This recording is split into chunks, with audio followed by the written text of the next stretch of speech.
Any progress on a vaccine for the miasma? None. All It doesn't things correspond to any known antitoxin. What in Derman's name are we dealing with? Hello and welcome to another episode of the Krytan Chronicler. I'm your host, Anchor, and this is the show where you get to see role-playing in action. It's not just hypothetical here, it does happen.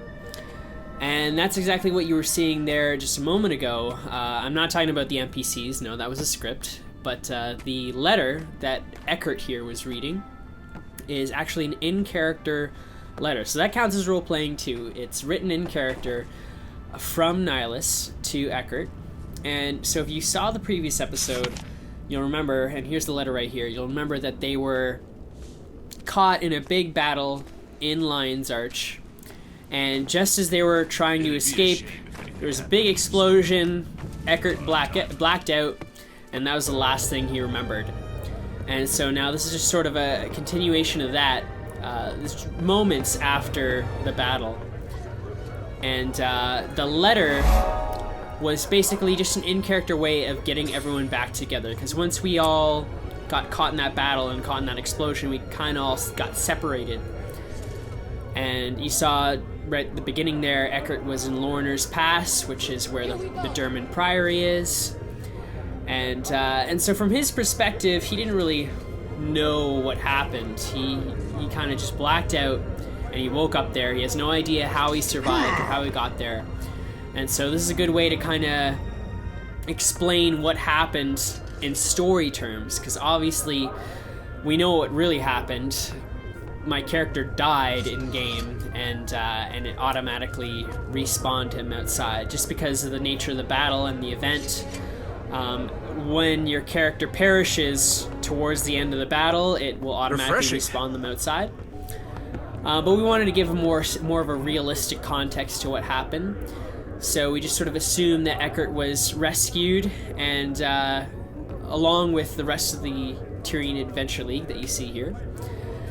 And so, of course, this is a role-playing guild, and you'll get to see just how that works in a moment. You can see they've congregated here in Holbrack, which is the capital city, I guess you could say, of the Norn, in the Shiver Peaks. And so Eckert's just going to regroup and trying to figure out what happened here with Nihilus from the Tyrian Adventure League. You need a wife.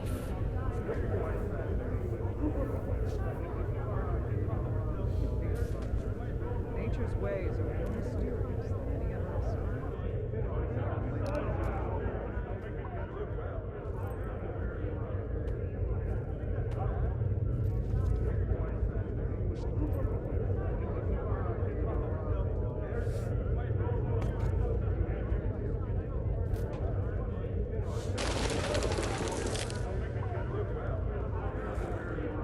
That doesn't I'll resist it.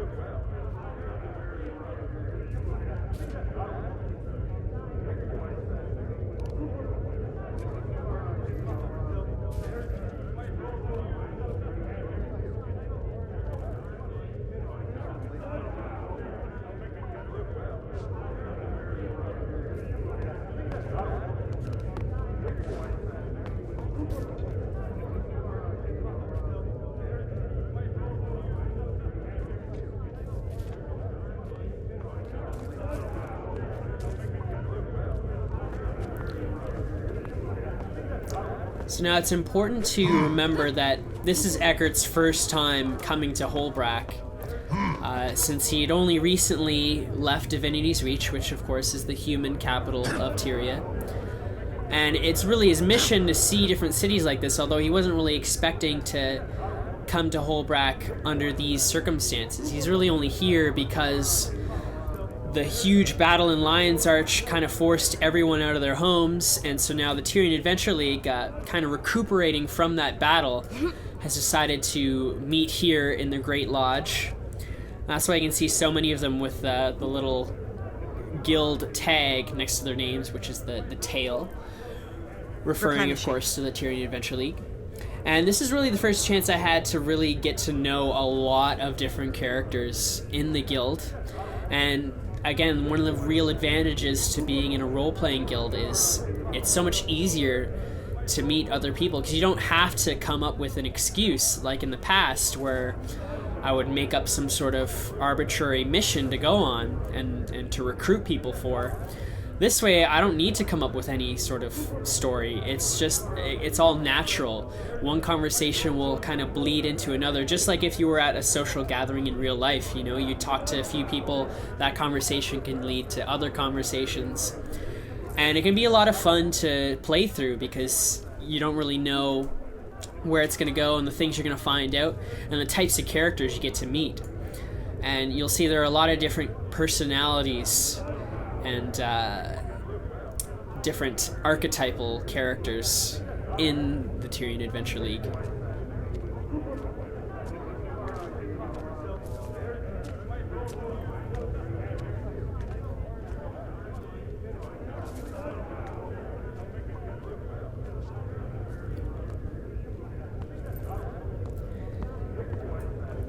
Getting healthy. We were sitting here for quite some time after the battle at Lion's Arch, just talking and going over what happened and the things that we saw, you know, relenting about all the houses that burned down and the structures that were on fire, really trying to capture the shock that all the characters are in. And you'll see some of that. Again, there's a lot of different conversations happening here, and unfortunately couldn't cram it all into one episode, but I will be releasing bonus footage later about some of the more interesting conversations going on. And you can see even some of these characters aren't with the Tyrian Adventure League. I mean, Eckert isn't even a member, but having a bunch of characters role-playing in one big group like this, it's a lot more inviting for other people to come in and join in because they know you're a role player. And that's one of the important things about talking in the say chat, or like the general chat, I guess you could call it, because everyone can see what you're saying even if they're not a member of your guild or your party. I know a lot of role players like to keep things kind of private, you could say, by speaking just in party chat, just so that they don't have to worry about people trolling or, you know, breaking their character at all. But it can be a lot more rewarding if you speak in the general chat so that other people can hear you, because it lets them know that you are a role player. It can be kind of intimidating to go up to a random player and ask them a question in character with the hopes that, you know, they don't think you're a weirdo or something like that. So if they're already role-playing, then at least you know that they're in character, and Refreshing. It's not so strange for you to go and talk to them.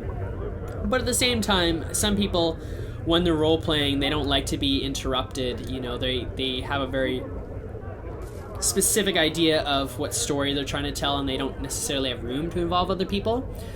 But in my experience, most people have been happy to have an extra character add their take or their contribution to the story they're telling. And I've always welcomed other people coming up to me. It's always a pleasant surprise when someone comes up and starts conversing with my character in character. It's part of the fun and the unexpected nature of role-playing. So Eckert, along with me, we're both realizing some of the benefits of being in a guild, and a role-playing guild, and having all these different people at your disposal to help you and give you advice and information. So after a lot of consideration, both on my part and Eckert's part, we decided to collectively join the Tyrian Adventure League. And I thought about joining a guild for a long time, but it was really important to me that Eckert have a real context for joining a guild. I mean, it is possible, and I've mentioned this in the past, you can just go on forums, go on the internet, and look up guilds, or sometimes people will advertise their guilds in the game, just sort of out of character. And that is one way to join, you know, if you really want to just get right into the action and get right into storytelling. But for me, I kind of like that unexpected element of not knowing where my character could end up. And so clearly when I first ran into the Tyrian Adventure League in Lion's Arch, I didn't actually expect that I'd be joining them. And I wanted to make sure that, first of all, they were, friendly, people that I could get along with both in character and out of character. But it also had to feel like Eckert had enough of a reason to join so that, it wasn't just on a whim and it didn't seem like I was breaking character at all.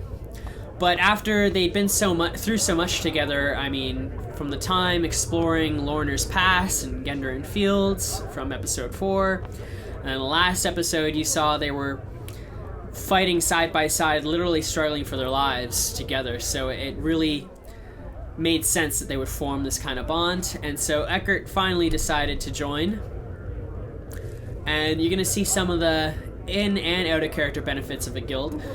And to be honest, I'd never actually been in a guild before, ever. Like, I've played a few other online games like this, but I've never quite felt like I fit in, or I felt like really in place in a guild before. So this is really the first real guild that I've joined that wasn't just, me and a friend. So it was a new experience both for Eckert and for me, and we'll get to see just what kind of experience that is in just a moment.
So now, as Nihilus is explaining it out of character in party chat with the brackets there, this is a really interesting choice that the guild has made, in that their guild chat, which is another chat box specifically between guildmates, so you can always communicate with the rest of your guild.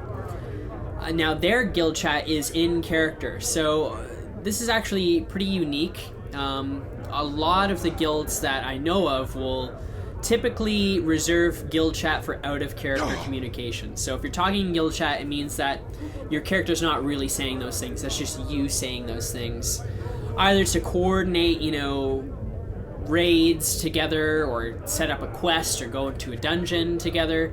That's really what they use guild chat for. But this guild has made the unique choice of keeping guild chat in character, and they explain this with this communicator that Nihilus hands Eckert. So not only is the Vox, as he call it, their sigil, their little emblem or badge, you could say, proving that you're in the guild, but it's also a communicator. It's obviously Asuran technology, since they're way ahead of the rest of the world, and allows them to communicate over vast distances, therefore explaining in character how it's possible for him to be talking to all his guild members even when they're halfway across the world. And so you can see there's the orange text there is the guild chat, and now I won't always acknowledge it, since there'll be a lot of background chatter, but since it is in character, it does count. So those are actual characters talking to him. And it is a good distinction. I think the reason that they made that choice is because it is an adventure role-playing guild. And a good distinction there is that some guilds are specifically for specific stories. Like you saw the Ministry Guard in Divinity's Reach. Now that's a guild that exists specifically to be in Divinity's Reach. You know, they don't usually go on big adventures across the world. They're usually going to stay in the city, and whenever they're role-playing, they're going to be role-playing as guards in the city. So mostly for them, you can imagine guild chat would be something used to, you know, set up out-of-character stuff, like where your character needs to be at a certain time, or where they have to show up for duty on a certain day. Whereas in an adventure RP guild, as you can imagine, this is an adventure guild, since they have the word adventure literally in their name. They're really about role-playing while adventuring. They like to go, as you've seen in previous episodes, they like to go explore the world, they like to fight monsters, raid dungeons, do all that sort of stuff. And so therefore, it makes sense that they would be able to communicate while they're off adventuring. They'd want to communicate with the rest of their guild, you know, and get feedback and advice and assistance from the rest of their guild while they're traveling. So it was a nice little choice, little role-playing decision that they made. And it's also beneficial for Eckert, because it means now whenever I'm roaming the world by my lonesome, I can't find anyone to roleplay with me, then suddenly I have this huge list of people that I can communicate, and in a couple minutes I could have a party put together. So it really is helpful both out of character and in character. And so we're skipping ahead a little bit here, back to Lion's Arch. So this lady here, Baylan, she's also one of the members of the League. You may have seen her briefly if you're paying attention back at Holbrack. So they recuperated for a little bit. Eckert decided to join the League. They had a few drinks to celebrate, and eventually, you know, they called it a night. So this is actually at a later time that we're skipping to, and many members of the League have decided that they're gonna give it another shot, going back into the city and try and rescue some survivors. So Eckert, using his Vox communicator, linked up with Baylan here. So the two of them are going to try and get into the city. So we're actually right outside the city, where there's a bit of a refugee camp set up here. And so again, I mentioned this in the past, but I like to, when I'm discussing strategy, like in-game strategy and tactics, I like to do that in character as well. And you can still get away with it as long as you use the right words. You know, you don't want to say, my hidden pistol does 153 damage per second, stuff like that. No, you want to speak in very realistic terms. But again, all of your abilities that you have, those are abilities that your character also has. So it's not breaking character to say that, you know, I can use my shield to deflect arrows, because he actually does have that ability. So right here, Eckert's kind of discussing, you know, how he felt the battle went before, and he's starting to kind of contemplate some specific strategies for when they go into the city, so that it's not just pure chaos.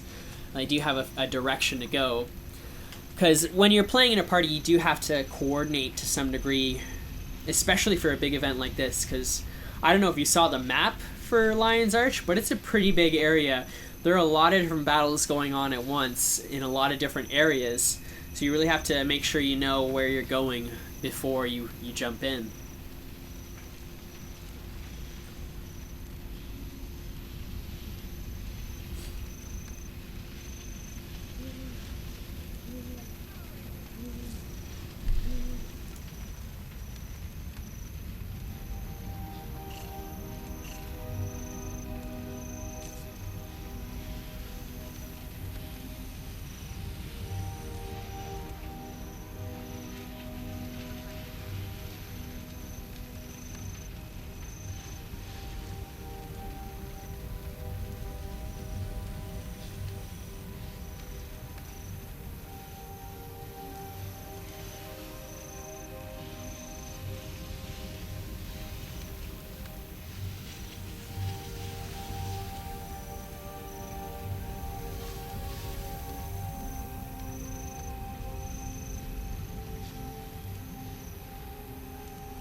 Now, what Eckert's referring to here is something from the original Guild Wars, one of the expansions. I think it was Nightfall, but I'm not entirely sure since I haven't actually played the original games.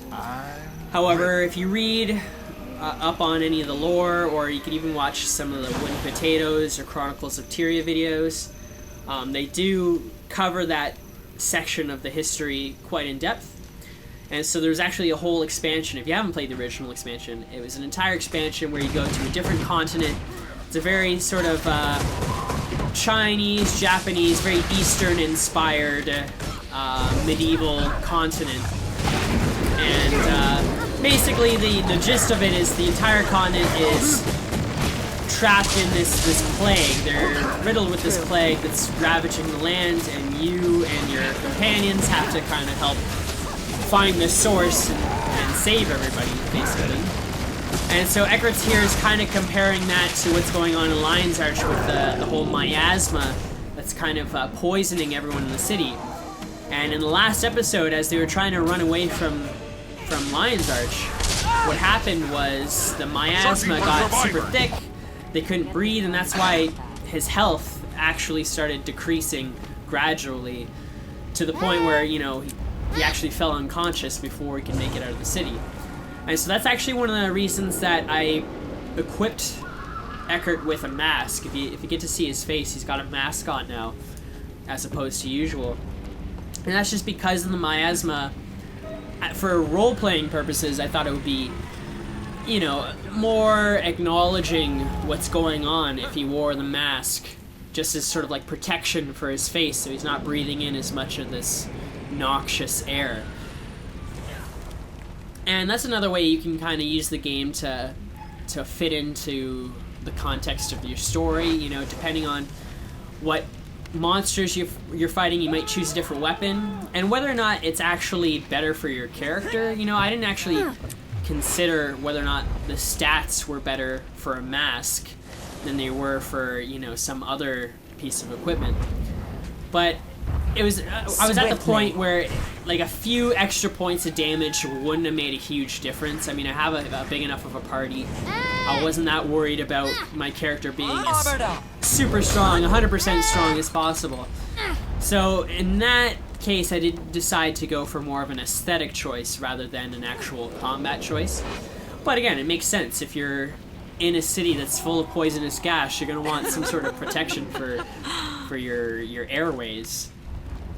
And also, with some of the new patches they've done recently, you can now choose your equipment and choose your appearance separately. So if you do have a piece of armor that you really want to stand out as your character's, you know, image, then you can choose that appearance while getting all of the benefits and stats of the, you know, the best armor that you have. And I think it also keeps track of all the equipment you've collected so far now. So like even if you got this really cool looking piece of armor like back at the beginning of the game, but you sold it a long time ago, it still saves the appearance of that armor, so you can really customize the look of your character.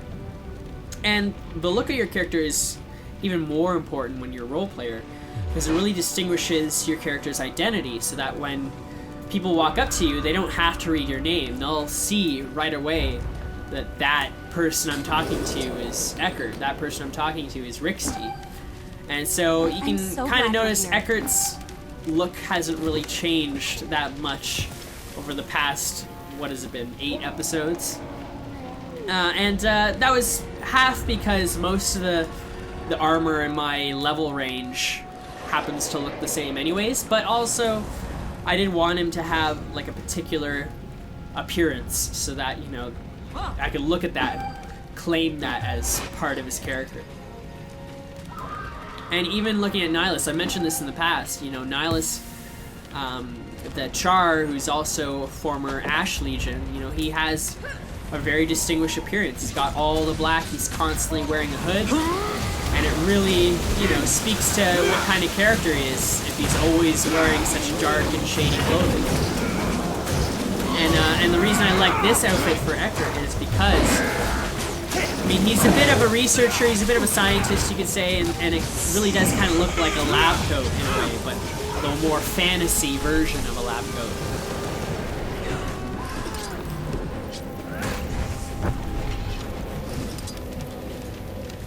And so a nice thing here is Getting healthy. Kyla, or Kyla, I keep forgetting how to pronounce her name, even though she's told me a million times. She's actually talking to another Char there, Chase Steamfang. And you notice that they're not actually part of the same guild, it's a different guild. I don't even know if these two players know each other at all, but that's one of the nice things about this event, is it really brings a lot of different players together. And you get lots of different connections formed as a result of it. And so you can see they kind of have a bit of a, almost like a competition going on there, trying to prove who's the most badass, because of course they're Char, and that's what Char like to do the most. And right now, the Tyrian Adventure League, along with a few other stragglers, have kind of congregated in this area to help defend one of the exits to Lion's Arch. So, Almost there.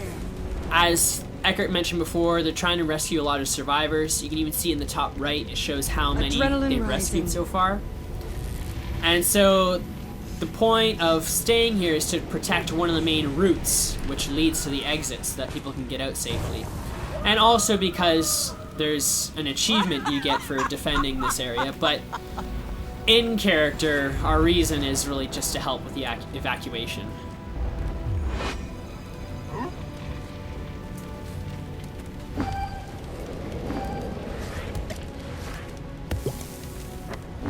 Might makes right. And what Vitani is joking about there, I didn't even get it at the moment, but she's just joking about how she's wearing the armor of the Aether Blades, and the Aether Blades are right now working for Scarlet, so they're bad guys, to say the least. But she's just explaining the reason she looks like them is because she was sort of working undercover amongst the ranks. And so she's actually been amongst the Aether Blades up until, you know, this whole battle broke out. And so obviously she's with the Ash Legion, which, as we've learned in the past, they're the secretive sort of spy legion of the Char, just like Nihilus.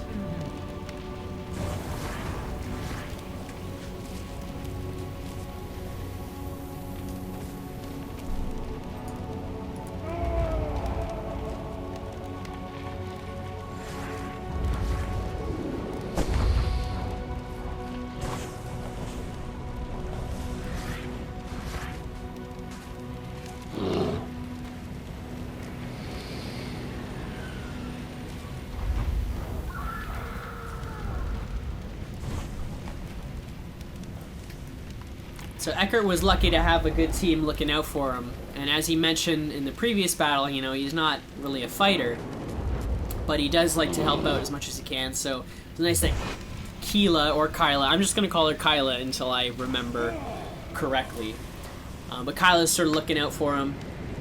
And going back to Vitani, you know, that's another example of why your appearance can really contribute to the roleplay, because, I mean, even Rixty pointed out, you know, you're still wearing the armor of our enemies, you know, you're wearing their uniform. But as Vitani points out, you know, it's easier for her that way to, you know, stab them in the back, as she puts it, to really infiltrate the ranks and catch them off guard.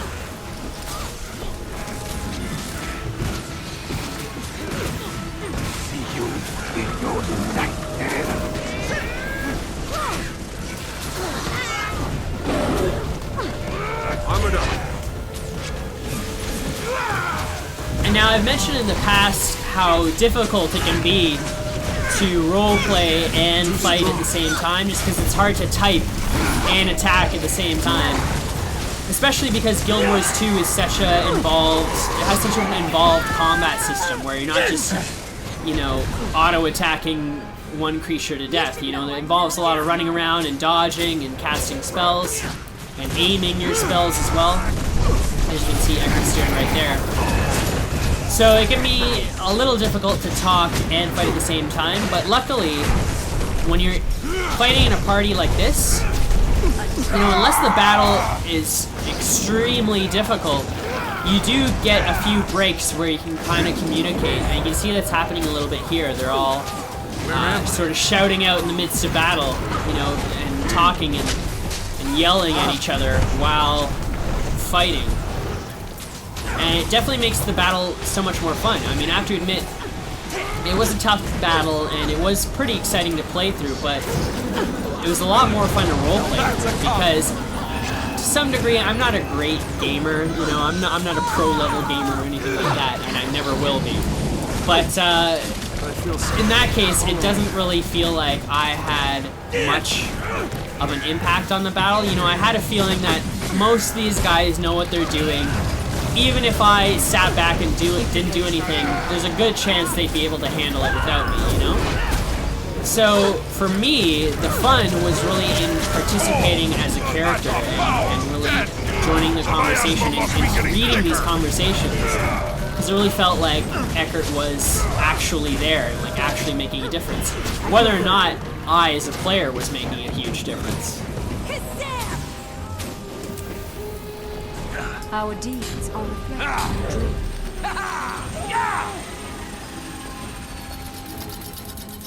Refreshing.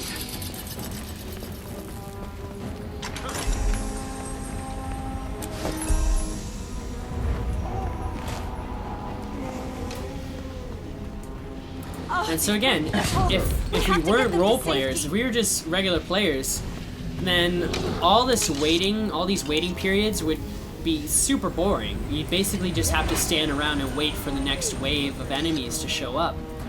So role-playing gives you something else to do when you're not actually fighting. It gives you another source of entertainment and kind of a challenge, because it is a bit of a game, you know, stepping into the shoes of a player, or sorry, rather a character. Might makes right. And really portraying that character as realistically as you can. You know, there's a game to that. There is a challenge to that can be really fun when you pull it off correctly. And so right now, you could say, like, this is almost like a mini game, like having a conversation. For me, that's kind of why I think games like Dragon Age and Mass Effect and The Witcher are so successful, is not only do they have great combat systems, but there's so much story, and you actually are involved in that story. You know, you get to choose what your character says and to choose the decisions that they make. And yeah, you do get to do that a little bit in Guild Wars 2, just through the quests and the regular in-game stuff, but it doesn't really feel like what you're saying is all that important. I mean, half the time I skip through it anyways. Whereas when you're role-playing with someone, you really have to pay attention. You have to know what they're saying, and you have to know how to respond, because you might, you know, make a new friend, or you might make a new enemy, depending on, you know, how you choose your words. And especially if you're talking to a char, if you're a human, well, actually, really, if you're anyone and you talk to a char, you're treading on thin ice. You could make a pretty nasty rival if you don't get on their good side. So that's one of the reasons I love role-playing, and that's one of the benefits that you're getting to see here is, you know, we actually have something interesting to do while we're waiting for the next mini mission or quest to begin. And now I'd also like to point out, some of you might worry, now that I'm in the Tyrian Adventure League as an actual member, that yes, you are going to be seeing a lot more of them in the future, but I do want to let you know that I am still going to be role-playing with new and unexpected characters that I meet on the road. It's not all going to be guild roleplay. I mean, it was really important to me when I started the series that it really be a chance to see a variety of different characters and different role players and the different ways that people role play, because there is no real one right way to do it. So yeah, it's true, you will see some more of the Tyrian Adventure League in future episodes, but by all means it won't be just them. I've already recorded plenty of other footage with just random people that I met, same way in previous episodes, you know, people that I meet along the road. And adventures that I don't really expect to go on.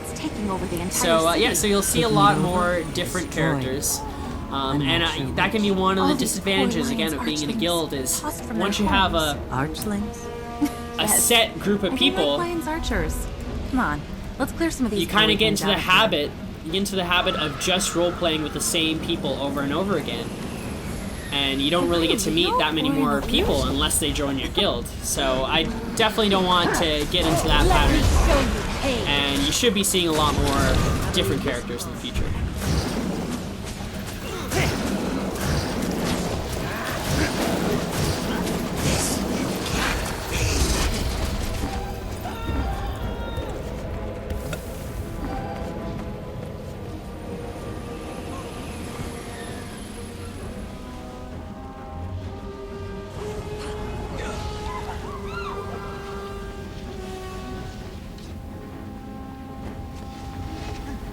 The fury is mine.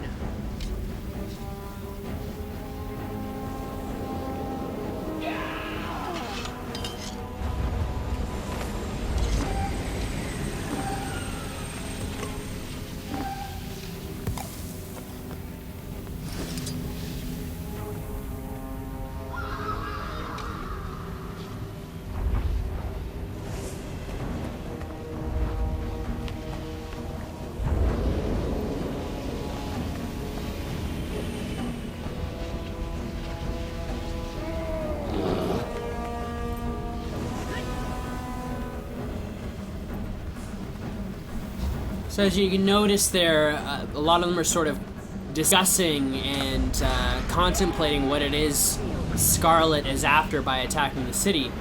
And, you know, some of them are coming up with theories. Maybe it's energy. One person said, you know, maybe it has to do with dragons. And so this is a lot of the speculation that's been going on in the actual Guild Wars community, not just with role players, but it's a lot more fun to see it play out, you know, in actual role-playing conversation. Just to see, you know, what characters in the world of Tyria would think and say about this event that's going on. And it's also important to note that you don't really have to be, you know, the hero that saves everyone when you're a role player. In fact, it's better if you take a smaller role, because it's more realistic that way, you know? From Eckert's perspective, you know, obviously he's curious about what's going on and why there's all this destruction, but he by no means is, you know, on a quest to save the world or stop Scarlet himself, you know? He's just an explorer, you know? He just left his home city, you know, not that long ago, so he's not really the person you would call upon to, you know, behold such a task. So with a lot of games, I find there seems to be a lot of pressure on making the main character be, you know, the most important person in the whole world. You know, you play any fantasy game and the main character is the hero or the champion or the savior. You're like a messiah of some kind in almost every game. And it can kind of get annoying after a while, you know? It seems to be stale and repetitive the more it happens. Whereas just being a character in this world can be exciting enough on its own, you know, and worrying about survival and worrying about what your character is going to do with their life and how they're going to get through these harrowing times, that alone can be exciting. So when you're role-playing, I know it can be tempting just because we're so used to fantasy stories having a main character and where the world revolves around them. So it can be tempting to make a character like that where the world kind of revolves around you, but it's actually a lot more fun when you kind of don't really know what your character's place will be in the world. Like, there's still the potential that you could have a big impact, you know? I mean, Eckert obviously didn't see himself having any kind of part in a big battle, you know? He didn't consider himself a soldier, yet here he is, you know, fighting to save the people of Lion's Arch, along with all these other people. So that unexpected nature of his circumstances, that alone can be exciting. Whereas if you make yourself out to be, you know, this messiah, savior, hero person who the world revolves around, then it kind of takes away the elements of surprise. You know, if you're always expected to be, you know, the hero, then there's no surprise left, there's no spontaneity. That's kind of why I almost gave up on doing the story quests, because I kind of knew how it was going to end. If you haven't played Guild Wars 2, basically the main story consists of your character going on a journey to defeat Zaitan, who's the undead dragon of necromancy, basically. It's like a necromancer dragon. And so, from the moment you start the story, it's pretty obvious that you're going to be the one who kills Zaitan. And yet, if you're a role player, all the people you're talking to, if they do the story as well, then they're also the person who kills Zaitan. So if you all single-handedly kill Zaitan, then you're going to run into a paradox, and it's kind of going to make the story a little silly. So it's better to just avoid that almost altogether. I mean, I still might play through the story missions just for, you know, just for fun and just to get the most out of the game as possible. But when I'm role-playing, I don't even like to think about that. And in fact, I haven't been doing those missions. I mean, I've been having enough fun just role-playing and making my own story that I don't even feel the need to have the game's built-in story applied to my character. And so that's why I like these living world events, which are the events that sort of unfold as the game goes on. You know, even after you finish all the story missions, they keep adding on content like this battle. And I like this better because this way everyone has the same experience. You know, it's not like I killed Zaitan yesterday and a week later you kill Zaitan and it just doesn't make sense. With this battle, everyone is going through it at the same time. They're all experiencing the same thing. Therefore, it makes more sense to roleplay through it and to actually acknowledge it for your character. And again, it's just as exciting to be, you know, one of many in the city trying to fight for survival and trying to rescue these people. It's just as fun to do that as it is to, you know, be the one hero who slays Scarlet. You know, I didn't even care about doing those missions because, to me, role-playing with my friends and getting to know these characters was way more interesting.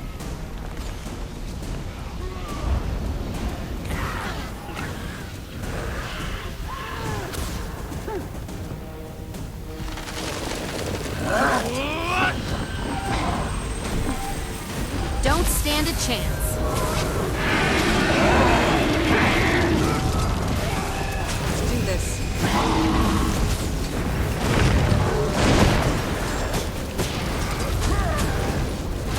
Armored up.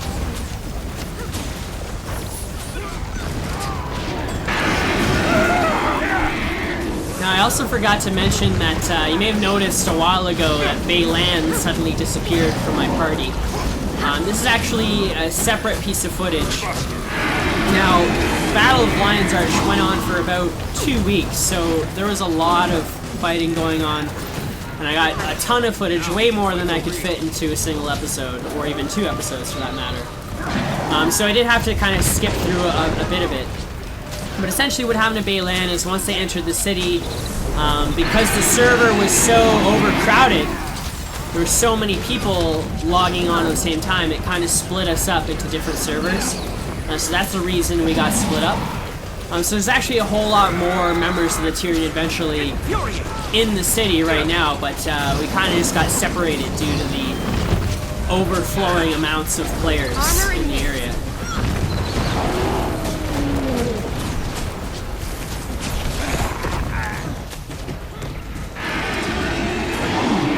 That's good.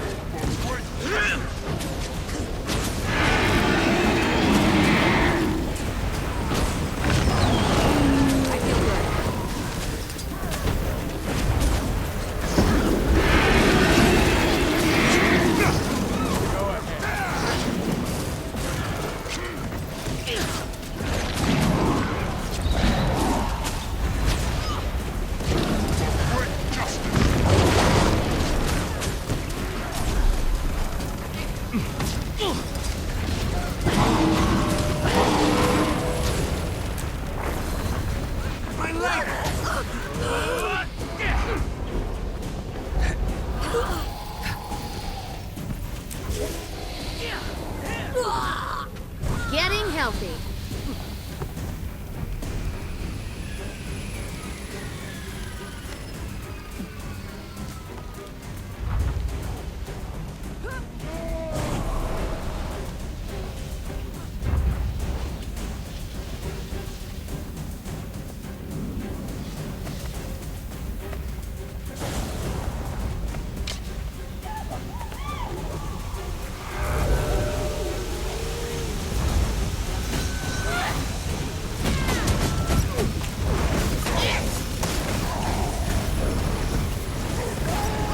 Can't remember my orders.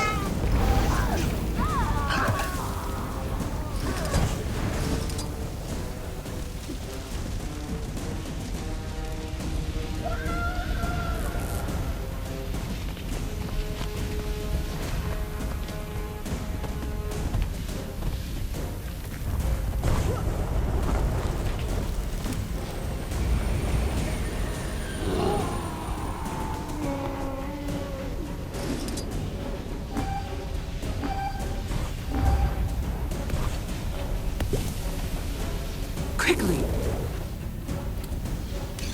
So what's happening here is, as you may have remembered from the last episode, the miasma got too thick and they all suffocated and fell unconscious.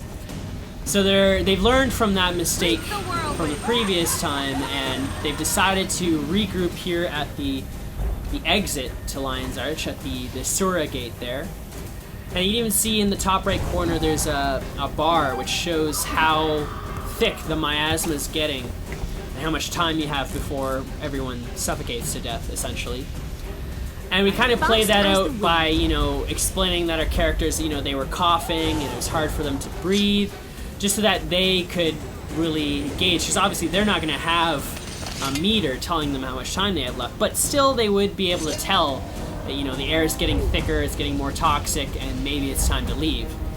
So that's why they kind of gathered here at the Asura Gate, just waiting to save as many survivors as they can before they have to leave.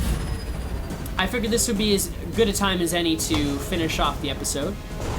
But I also want to mention, you've seen a lot of role-playing with the Tyrian Adventure League, and if you are a player on Guild Wars 2, and you are interested in a guild like the Tyrian Adventure League, then I'm going to leave a link in the description below this video with a link to their website. So if you do want to check out their guild, I highly suggest you at least check it out if you are looking for a guild and you are a role player on Guild Wars 2.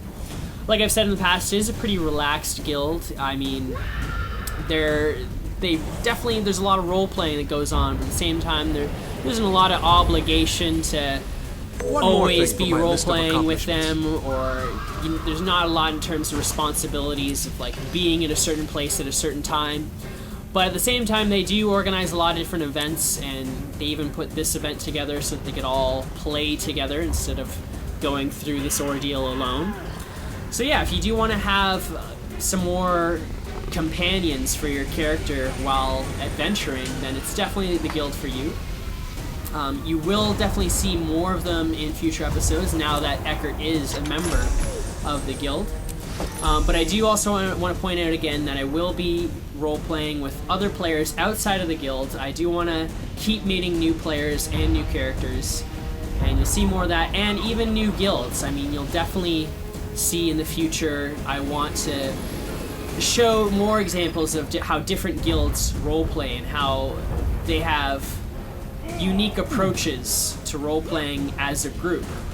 So you'll see some of that in the future. Just don't tell the Tyrian Adventure League. I wouldn't want them to get jealous or anything. And again, check out their website. Once again, this has been the Krytan Chronicler. I'm your host, Anchor. I hope you've enjoyed this episode. And also, if you do have any other footage that you found or that you've uploaded to YouTube of role-playing, then please, I encourage you to share it with me. I love seeing real examples of role-playing in games that, that give a good description of how fun role-playing can be, so that it's not just all videos of people dancing naked in taverns, World of Warcraft. But anyways, I hope you enjoyed this episode, and as usual, keep on role-playing.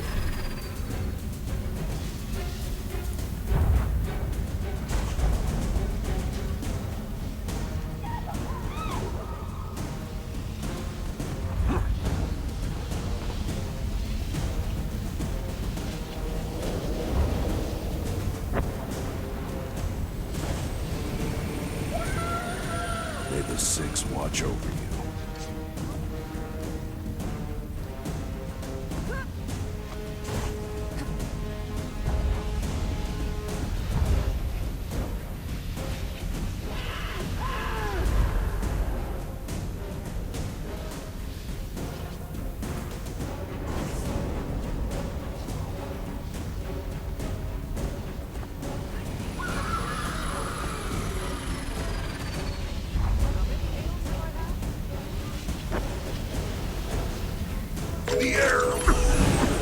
Too poisonous! Get out of the city! That's an order! Accelerate!